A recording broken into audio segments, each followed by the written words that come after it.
Wakulima katika kaunti ya Kilifi wamefunzwa mbinu za kuendeleza kilimo katika sehemu kame ili kukabiliana na changamoto za mabadiliko ya tabia nchi. Kulingana na wakulima hao, hatua hiyo itawasaidia kuboresha kilimo haswa nyakati za kiangazi.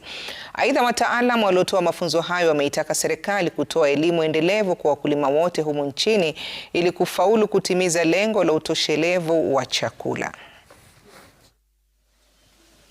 Today we had a farmers forum whereby we brought together farmers from coastal region, especially in the Kilifi County, to be able to push for us just to educate them more on the seedlings and also the importance of using our pumps, especially now during these harsh climate times. Through the training, we have realized there's a gap that the national government need to adopt to intensify training of the farmers with the shift of the climate change, to intensify the training of the farmers on the adoption of the smart irrigation solution. Those are the adoption of the drip systems. So even if we are going to have less rainfalls, we are going to meet the target of surplus production of the food in the country. Leo tuko hapa Malindi ambapo tulikuwa na training ya wakulima ambapo it's about promoting the use of clean energy.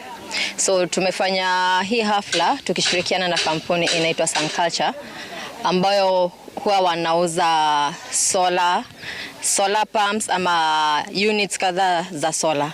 So as mazao na afya tunahimiza wakulima to embrace the clean energy because sun is God given.